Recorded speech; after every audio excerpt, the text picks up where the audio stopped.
Shalom PMkers, puji Tuhan hari ini Jumat Talks hadir lagi nih di Instagram PMKFEB Undip. Hari ini kita akan ngobrol-ngobrol tentang toxic productivity yang berujung tidak peduli dengan diri sendiri. Sebelumnya, perkenalkan nama aku Grace dari jurusan manajemen angkatan 2018. Di Jumat Talks kali ini tentunya aku gak sendirian nih karena aku ditemani sama dua temanku yang kece nih. Yuk kita kenalan sama dua temanku. Halo, nama aku Linggom, aku dari Ilmu Ekonomi Angkatan 2018. Shalom Bankers, salam kenal semuanya. Shalom PMkers, perkenalkan aku Ervin Angelina dari Akuntansi Angkatan 2018. Nah, udah kenal kan dengan Linggom dan juga Hervin? Oh ya, sebelum kita bahas toxic productivity, mungkin aku bisa jelasin dulu kali ya, apa itu toxic productivity. Jadi, toxic productivity adalah sebuah sehat untuk terus menjadi produktif setiap saat dengan cara apapun. Dengan kata lain, memaksakan untuk tetap produktif, padahal bisa saja tubuh dan pikiran serta mental kita udah minta berhenti dan beristirahat. Nah, biasanya toxic productivity ini berujung dengan ketidakpedulian kita terhadap diri sendiri, yaitu tubuh, pikiran, dan mental kita. Sebelum membahas lebih jauh lagi, aku mau tanya dulu nih sama Linggom dan juga Hervin. Kesibukan Linggom dan Hervin itu apa aja sih? Dimulai dari maba sampai semester 6 sekarang. Mungkin bisa dijelasin secara singkat dulu ya. Aku mau dari Linggom dulu deh yang cerita kesibukannya. Nanti dilanjut sama Hervin ya. Oke, kalau misalkan bicara tentang kesibukan dari maba ya, lumayan panjang waktunya dari tahun 2018 itu aku ikut beberapa unit kegiatan mahasiswa, ada debat, ada MUN, dan juga ada namanya Economic Finance Study Club. Jadi berangkat dari situ aku banyak mengikuti kegiatan organisasi, dan di semester 1 juga aku sempat mencoba ikut lomba-lomba, ada lomba debat. Terus di semester-semester selanjutnya juga ada lomba bisnis dan juga lomba karya tulis gitu.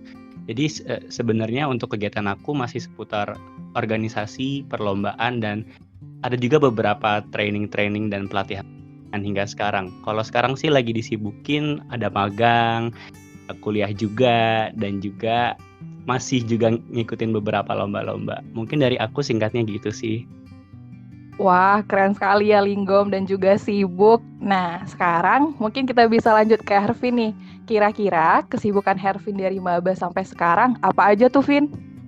Oke, nah kalau mungkin kesibukanku beda nih ya dari Linggom kan lebih sibuk. Nah kalau aku sendiri dari mahasiswa baru udah aktif menjadi aktivis angkatan. Masih aktivis angkatan nih teman-teman. Kemudian di kesempatan-kesempatan selanjutnya aku mencoba untuk ikut organisasi-organisasi. Mulai dari organisasi yang skalanya jurusan atau departemen, kemudian sampai yang skalanya fakultas hingga nasional. Nah pada akhirnya kesempatan-kesempatan itu yang buat aku atau membawa aku ke kesempatan yang lebih besar, yaitu menjadi relawan di kantor pajak, magang, dan juga perlombaan-perlombaan. Nah, jadi kalau mungkin kesibukan-kesibukan aku itu nggak jauh-jauh juga dari dunia organisasi atau aktivis di kampus. Wah, sibuk juga ya Hervin dan juga Linggom ini. Nah, kalau boleh tahu juga alasan Hervin dan Linggom untuk memilih menyibukkan diri dengan kegiatan itu apa ya? Mungkin bisa dijawab dulu sama Hervin. Oke, nah alasan kenapa sih kok memilih kesibukan itu? Mungkin lebih enak kali ya rebahan teman-teman. Kalau aku pribadi sih, kenapa memilih untuk sibuk itu kesadaran menjadi mahasiswa itu mungkin kurang lebih 4 tahun. Nah, nggak mau waktu itu, nggak mau kesempatan itu kebuang sia-sia nih teman-teman. Jadi semua kesempatan aku coba supaya 4 tahun yang udah aku jalani nantinya itu gak sia-sia.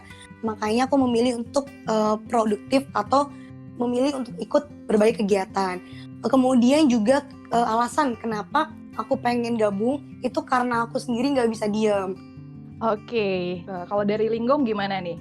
Apa nih alasan Linggom untuk memilih menyibukkan diri?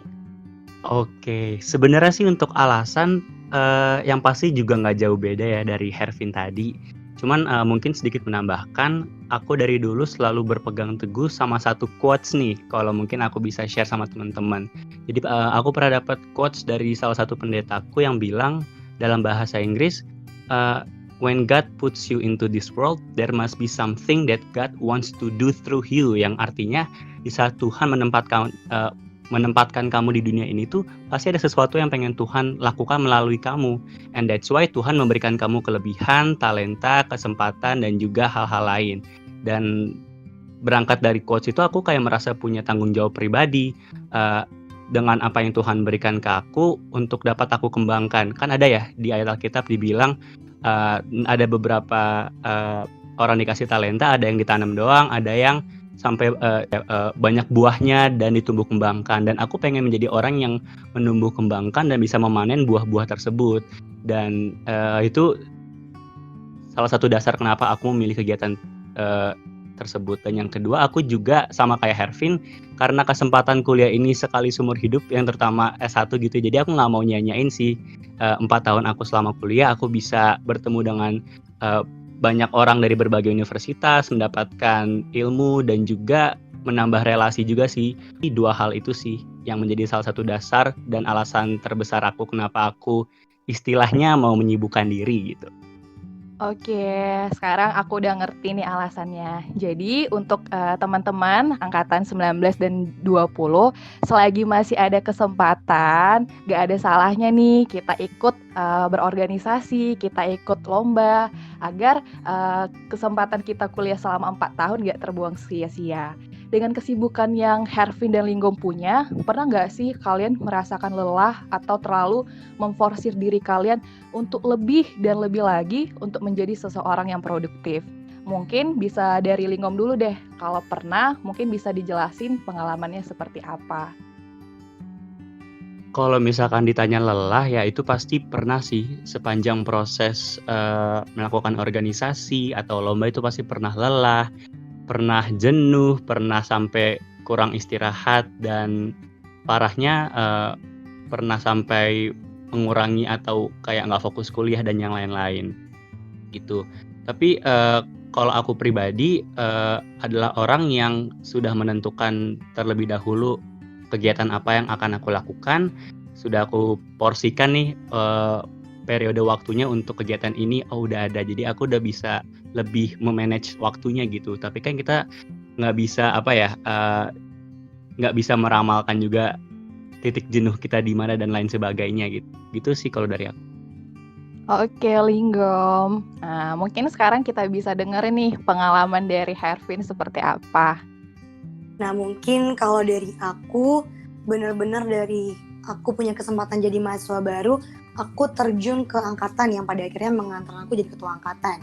Dan kemudian di tahun berikutnya, aku dapat kesempatan lagi nih dari Tuhan untuk bisa membantu himpunan dan juga suatu badan lah di fakultasku. Kemudian di tahun ketiga, aku masih diberi kesempatan untuk bisa melanjutkan ketiga aktivitasku tadi, ditambah menjadi seorang wakil ketua di salah satu beasiswa yang aku dapat.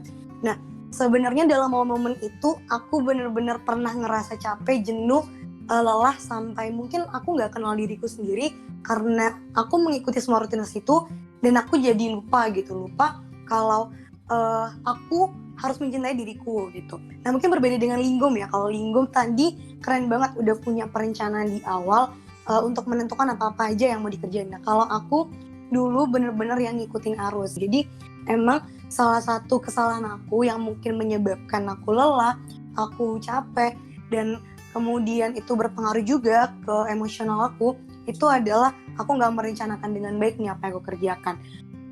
Dan ini salah ya teman-teman, walaupun emang kepercayaan itu datang dengan tanggung jawab yang besar atau amanat itu tidak pernah memilih pundak yang salah, tapi ketika aku nggak bisa menempatkan diriku untuk melakukan suatu pekerjaan dengan baik, menurut aku juga menjadi batu sandungan bagi orang lain. Jadi aku pernah banget ada di masa-masa yang aku capek, aku lelah, walaupun aku nggak berhenti, tapi aku jadi nggak mengenal diriku sendiri saat itu. Dan memang efeknya itu bukan lagi seperti ke kinerja aku atau tanggung jawab aku, tapi itu emang pengaruhnya adalah ke mental aku atau ke emosional aku menjadi orang yang berbeda yang bahkan aku sendiri nggak kenal sama diriku sendiri karena aku nggak punya waktu nih untuk diriku kayak gitu.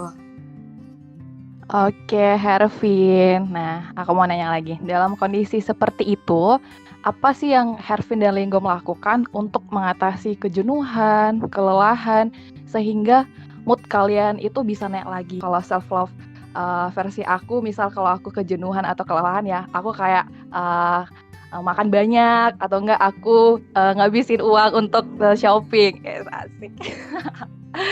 Oke, aku mau tahu jawaban dari Hervin dulu nih. Oke, asik banget ya Grace ya. Iya Kalau dong. punya uang untuk ke shopping ya. Ini malah aku nggak punya uang gitu. Kalau aku punya uang mungkin aku juga ikut self love versinya Grace gitu ya. Waduh. Nah mungkin kalau aku duniawinya dulu, aku tuh suka banget nulis plus baca gitu. Jadi mungkin walaupun aku nggak sering mempublikasikannya, tapi bagiku tuh adalah momen dimana aku healing gitu. Jadi ketika aku bisa membaca buku atau melakukan sesuatu yang bikin aku lupa sama tanggung jawabku, lupa sama kewajibanku, lupa sama semua hal yang harus aku kerjakan, itu tuh membuat aku tuh jadi kenal diriku sendiri. Dan kemudian biasanya juga aku nulis gitu. Kenapa aku nulis? Karena aku adalah orang yang suka kebingungan, aku harus menaruh emosiku tuh kemana. Menurut aku untuk menjadi seorang pemarah itu juga nggak tepat. Jadi aku biasanya menuangkan emosiku tuh dalam bentuk tulisan kayak gitu. Nah kemudian selanjutnya aku emang selalu percaya sama orang tua aku yang selalu bilang put God first gitu. Jadi taruhlah Tuhan yang pertama. Mungkin teman-teman juga udah pernah dengar ayat yang sangat familiar ya untuk kita orang percaya, bahwa ketika teman-teman itu mencari Tuhan, teman-teman mau menemukan Tuhan, maka segala sesuatunya itu akan ditambahkan, dan itu benar gitu. Dan tapi aku adalah orang yang ketika di masa-masa tersebut sebenarnya bukan orang yang mencari Tuhan, tapi Tuhan yang narik aku gitu. Jadi ketika emang aku lelah, aku down, aku mungkin merasa sendiri, Tuhanlah yang narik aku. Dengan cara apa? Banyak banget teman-teman. Mungkin sedikit mengagetkan karena aku juga bukan orang yang sangat rohani ya, bukan sangat rohani, tapi Tuhan menarikku dengan berbagai cara. Bisa jadi Tuhan mengetuk pintu hati temanku untuk mengajakku beribadah. Terus kemudian bisa juga selanjutnya Tuhan ngajak aku pelayanan, dimana aku sama sekali nggak berpikir apa emang aku sanggup dengan semua kesibukan ini aku melayani, tapi ternyata Tuhan panggil aku untuk melayani gitu. Jadi aku percaya bukan hanya aku yang mencari Tuhan untuk memenuhi diriku, tapi Tuhan juga sesayang itu sama aku dengan narik aku supaya aku balik lagi dalam artian mengisi dayaku untuk bisa semangat lagi. Jadi kalau self love aku tuh sebenarnya lebih ke arah introvert ya, mungkin karena pada aslinya aku anaknya kelihatan ekstrovert. Self love aku tuh adalah me time, mencari waktu sendiri, melakukan hal yang aku suka yang bikin aku tuh lupa kalau aku tuh punya kerjaan, punya tanggung jawab yang harus aku selesaikan. Tapi kelupaanku tuh juga nggak berlangsung terus-menerus ya. Jadi kalau teman-teman mungkin pusing, capek, ya udah aku mau lupain dia, jangan lupain dalam jangka waktu yang lama. Karena Tuhan juga ngasih tanggung jawab ke teman-teman itu bukan tanpa alasan, dan Tuhan percaya kita diberi kekuatan juga untuk bisa menyelesaikan tanggung jawab yang besar. Kayak gitu kalau dari aku, Grace.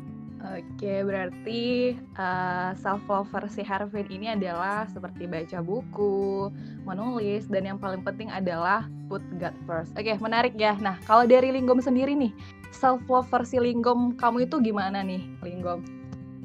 Oke, Grace. Kalau ditanya tentang self love, aku sangat setuju ya sama apa yang dibilang Hervin tadi tentang put God first. Itu sangatlah bekerja dan sering terjadi di dalam kehidupan aku, bahwa Tuhan di beberapa perjumpaan tuh Tuhan selalu kayak yang mengingatkan aku, menjemput aku, dan juga kayak memberitahu aku, jangan kesini Linggom, jangan ke situ, ayo jangan lupa ini A B C E F G gitu. Kayak tiba-tiba tuh di pikiran atau di kata hati tuh ada aja gitu, kalau misalkan aku habis jenuh aku berdoa, atau misalkan aku habis jenuh aku baca renungan tuh kayaknya sehabis itu ada aja kayak teguran atau kayak pesan yang Tuhan kasih. Aku tuh pernah mengalami sebuah kegagalan gitu ya, dari hal yang sebenarnya aku sangat impikan gitu. Tapi ternyata Tuhan belum kasih pintu atau jalan itu sama aku gitu. Terus aku habis itu sempat berdoa, terus kayak makan dulu apa dulu, pas buka Instagram, tiba-tiba yang pertama kali kebuka di timeline aku adalah salah satu isi ayat Alkitab yang aku lupa secara persisnya gimana, tapi intinya Tuhan bilang bahwa berkat Tuhan itu nggak seperti apa yang dipikirkan oleh manusia, karena berkat Tuhan itu lebih besar dibanding apa yang dikonsepkan atau direncanakan oleh manusia. Aku langsung kayak, oh mungkin Tuhan punya kayak rencana atau gambaran lain ya untuk kayak mungkin mimpi dan masa depan aku.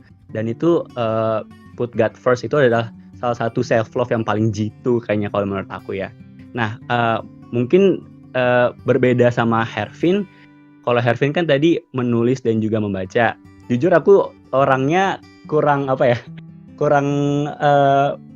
suka membaca. Jujur aku lebih suka itu nonton dan mendengar audio atau secara visual ya gitu. Jadi kalau misalkan aku lagi jenuh banget ngerjain sesuatu atau suatu project itu, aku tuh biasanya selalu suka nonton video-video talk show orang-orang yang inspiring atau nggak nonton kayak TEDx gitu-gitu.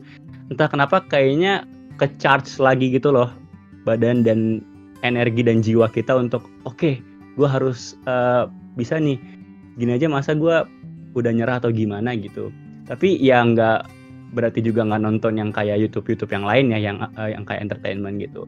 Dan aku juga uniknya aku, one fun fact adalah aku itu sekarang sering banget kalau misalkan belajar itu sambil nyanyi gitu loh. Jadi kayak literally nyanyi sambil belajar, sambil baca buku, sambil nyanyi juga, atau sambil ngerjain tugas sambil nyanyi juga, benar-benar ada karaokeannya atau gimana. Dan aku menikmati dan enjoy dengan hal tersebut, dan itu nggak itu bisa mengurangi rasa stres aku dalam mengerjakan tugas atau lagi kayak baca riset atau apapun itu. Dan itu one fun fact dari aku sih.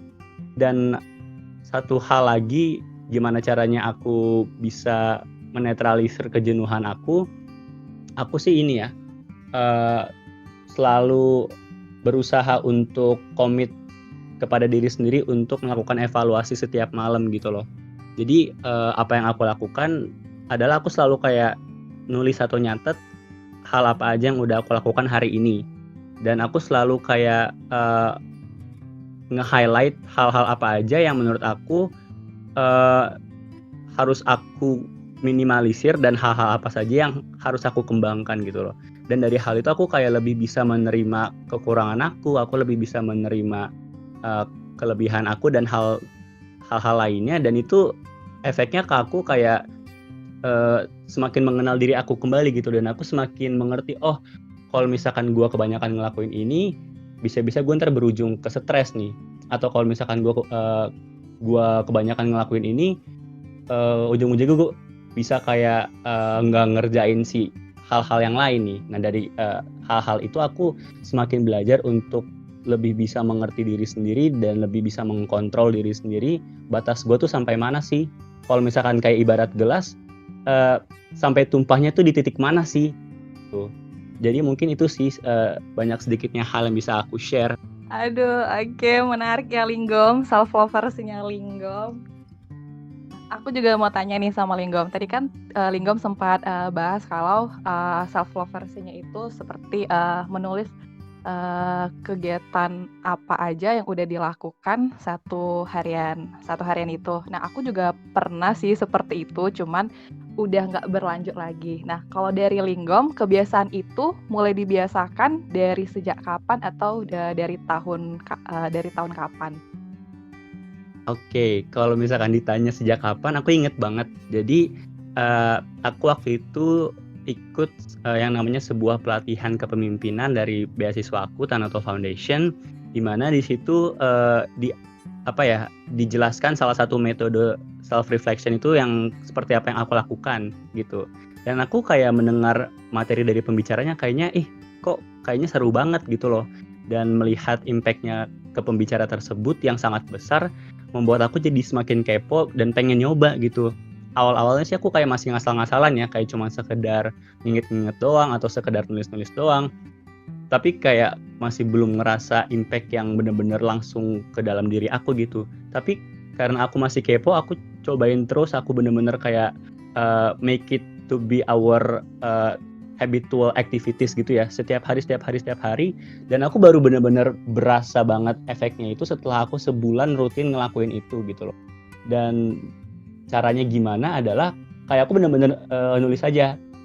Kalau misalkan nggak nulis, bisa aja kayak aku tulis di HP atau nggak aku kayak voice note sendiri apa aja yang aku lakukan, atau nggak aku kayak ngeliat status Instagram aku, atau misalkan hal-hal yang telah aku capai selama ini di hari itu, misalkan lewat internet atau lewat apa-apa aja, aku liatin, aku tuh hari ini udah ngelakuin ini, terus kayak aku ngeliat, hal ini nih yang istilahnya kayaknya harus aku kurangin, hal ini yang harusnya aku lebihin. Dan sampai sekarang pun itu masih berlanjut, bener-bener setiap malam, dan semakin kesini aku bener-bener bisa semakin mengenali diri aku, batasnya seperti apa, harusnya arahnya kemana, ya meskipun untuk kedepannya masih harus lebih digali lagi dan harus banyak belajar lagi ya tentang self understanding. Mungkin gitu, Grace. Oke, Linggom. Nah, dari pengalaman Hervin dan Linggom, PMKers bisa belajar satu hal nih. Jangan lupa ya untuk peduli pada diri sendiri. Seperti kata Alkitab di Pengkhotbah 3 ayat 4, ada waktu untuk menangis, ada waktu untuk tertawa, ada waktu untuk meratap, ada waktu untuk menari. Dari ayat ini kita diingatkan untuk tidak memforsir diri dan membebani diri dengan terlalu sibuk untuk menjadi sangat produktif. Karena segala sesuatu itu ada waktunya. Nah, aku mau tanya-tanya lagi nih sama Hervin dan juga Linggom. Hervin dan Linggom pernah membandingkan diri sendiri dengan orang lain nggak? Entah itu pencapaiannya atau tentang apapun.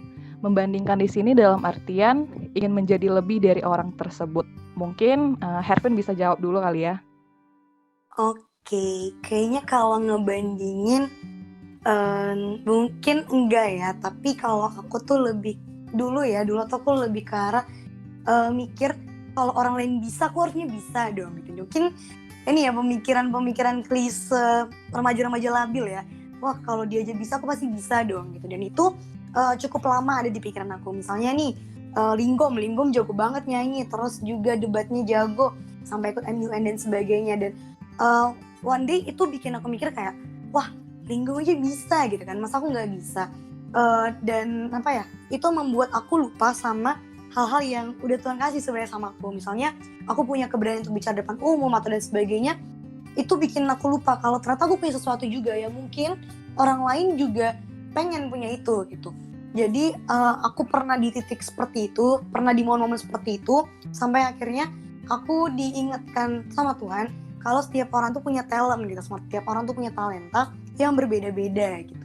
Kalau aku bukan ngebandingin, tapi lebih ke arah orang lain bisa, kenapa aku enggak, sampai aku akhirnya belajar dan paham soal talent ini. Dan karena hal itu juga aku akhirnya ngambil sisi dimana aku punya ini dari Tuhan, aku dikasih Tuhan ini, dan ini tuh gak boleh aku sia-siain. Aku punya kemampuan ini, udah waktunya aku mau, kalau misalnya nih aku gak bisa jadi berkat ya sama orang, minimal aku gak jadi batu sandungan gitu. Jadi kalau pun aku emang nggak bisa melakukan sesuatu yang orang lain bisa, minimal aku nggak menjatuhkan orang itu, dan aku juga nggak berambisi untuk menjadi orang itu. Kayak gitu, Grace. Nah, kalau Linggom nih, Linggom pernah nggak membandingkan diri sendiri dengan orang lain? One unique question ya yang sangat relate sama aku, dan sebenarnya secara jujur aku juga masih merasakan beberapa hambatan dalam hal tersebut gitu loh. Karena aku kan kalau misalkan mau share ya, aku tuh tipe orang yang gampang terstimulasi. Misalkan kalau melihat orang berprestasi langsung kayak pengen nih untuk bisa ikut berprestasi juga. Terus ngeliat orang magang di kantor yang keren, langsung juga tuh gue pengen magang di kantor itu. terus kayak ngeliat orang A, B, C, jadi kayak pengen semuanya gitu, jadi kayak wah keren nih, keren nih, keren nih, keren nih, keren nih, keren nih. Dan pernah sampai satu titik tuh kayak ngerasa, gue nggak ngelakuin apa yang sebenarnya gue bisa ya, dan nggak melakukan apa yang sebenarnya gue bener-bener passion banget gitu loh. Dan sampai aku kayak ngerasa, aduh, kenapa gue jadi ke arah sini ya, kenapa gue jadi kayak hilang jalan, dan wah kayaknya bener-bener yang merasa diri tuh kayak downgrade banget gitulah, karena semua hal yang aku lakukan itu nggak hasilnya nggak sama seperti apa yang aku lihat orang lain mendapatkannya gitu loh. Jadi dan itu hal-hal tersebut itu sering kali terjadi di awal-awal aku kuliah gitu loh, karena vibes-nya tuh masih vibes yang semangat banget, vibes yang saya ingin menjadi mahasiswa berprestasi, ingin menjadi mahasiswa yang aktif gimana. Tapi semakin kesini aku semakin bisa belajar sih, dan semakin bisa mengenali diri aku sendiri gitu loh. Kekurangan gue apa, kelebihan gue apa, tonjolin itu.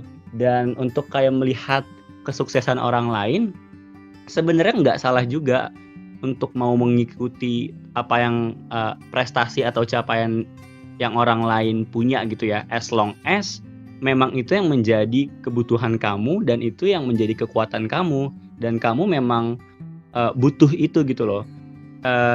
Dan kalau misalkan kata orang tuaku ya, ambillah yang baik-baik dari orang. Untuk kekurangannya jangan dibuang, tapi dipelajari untuk bisa menjadi bahan evaluasi gitu. Nah, jadi semakin kesini kayak aku kalau misalkan melihat orang-orang dengan segala macam pencapaian dan hal yang lain, aku jadikan itu sebagai motivasi bahwa aku juga bisa menjadi seseorang yang bermanfaat, mungkin dalam kata lain berprestasi atau mungkin valuable dengan definisi aku sendiri gitu loh. Aku Linggom adalah seorang yang suka nyanyi, seseorang yang suka debat, berbicara dan yang lain-lain. Oke, ini adalah sukses versi aku, dan ketika aku melihat orang lain sukses dengan versi mereka, itu menjadi motivasi aku. Oke, orang lain masih punya cadangan energi nih, gue juga harus punya cadangan energi. Dan kalau menurut aku, semakin kita bisa mengolah sudut pandang dan juga mindset kita, akan semakin indah gitu, akan semakin nyaman aja gitu loh untuk melakukan sesuatu gitu. Jadi kalau aku memandangnya adalah lebih menyerap energinya mereka untuk bisa dimasukkan ke aku, karena aku orangnya yang gampang termotivasi gitu loh, untuk bisa menyerap energi mereka ke aku untuk bisa meraih sukses atau mungkin meraih sebuah titik poin yang sesuai definisi aku. Jadi mungkin kalau dari aku sih kayak gitu. Wah, menarik ya jawaban dari Hervin dan juga Linggom. Nah, setelah kita mendengar jawaban dari Hervin dan Linggom, sebenarnya terlepas dari pernah atau tidaknya kita membandingkan diri, kita harus mengerti cara yang baik dalam melihat pencapaian orang lain agar kita tidak terjebak dalam kondisi toxic productivity. Seperti firman Tuhan pada Efesus 5 ayat 15-17, karena itu, perhatikanlah dengan seksama bagaimana kamu hidup, janganlah seperti orang bebal, tetapi seperti orang arif. Dan pergunakanlah waktu yang ada, karena hari-hari ini adalah jahat. Sebab itu, janganlah kamu bodoh, tetapi usahakanlah kamu mengerti kehendak Tuhan. Jadi, sebagai anak-anaknya, penting bagi kita untuk memperhatikan hidup masing-masing dan mengikuti kehendaknya dalam kehidupan kita. Penting juga untuk kita selalu bersyukur atas pencapaian yang kita raih. Seperti yang tertulis di 1 Tesalonika 5 ayat 18 yang isinya adalah mengucap syukurlah dalam segala hal, sebab itulah yang dikehendaki Allah di dalam Kristus Yesus bagi kamu. Karena kita seringkali memposisikan diri di posisi yang sebenarnya bukan posisi kita. Dan pada akhirnya kita membandingkan diri dengan orang lain dan kita bahkan menyakiti diri sendiri. Maka dari itu, dimulai dari ucapan syukur dan menerima semua pemberian dari Tuhan. Karena setiap orang itu memiliki porsi yang berbeda-beda. Namun teman-teman jangan salah artian ya,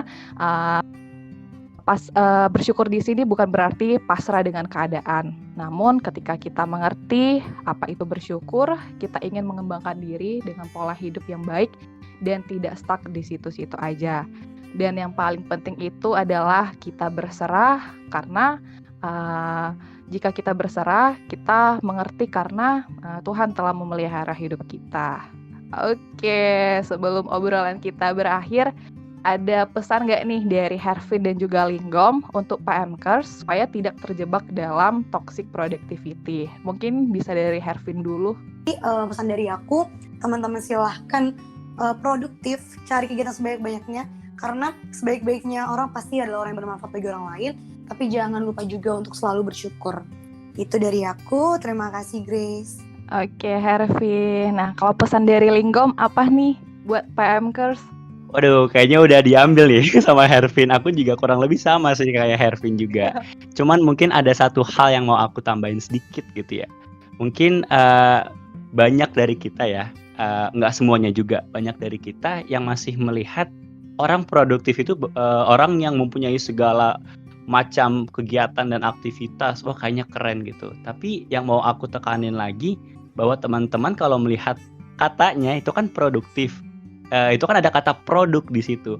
Jadi sebenarnya produktif itu tidak dilihat secara kuantitas, tapi dilihat secara kualitas. Dari kegiatan yang teman-teman lakukan, ada nggak produk yang teman-teman hasilkan dari kegiatan tersebut? Dan produk itu bukan hanya semata-mata untuk objektif dari hal yang teman-teman lakukan, bisa juga produk ke dalam diri teman masing-masing. Oh, penambahan ilmu. Oh, penambahan kepercayaan diri dan yang lain-lain. Jadi mungkin pesanku adalah mari melihat sisi produktivitas itu juga dari kualitas dari si kegiatan itu sendiri gitu loh. Apakah itu bisa berdampak dan menciptakan produk baik bagi teman-teman dan baik bagi sesamanya teman-teman? Mungkin itu yang harus teman-teman dan kita semua belajar dan perhatikan lagi. Mungkin itu sih. Oke, terima kasih untuk pesannya Hervin dan Linggom. Bagus banget ya. Gak terasa waktunya sudah habis. Mungkin sampai di sini aja ngobrol-ngobrol bareng Hervin dan Linggom. Terima kasih karena sudah bersedia menjadi narasumber di podcast Jumat Talks hari ini. Selamat hari Jumat, Tuhan Yesus memberkati.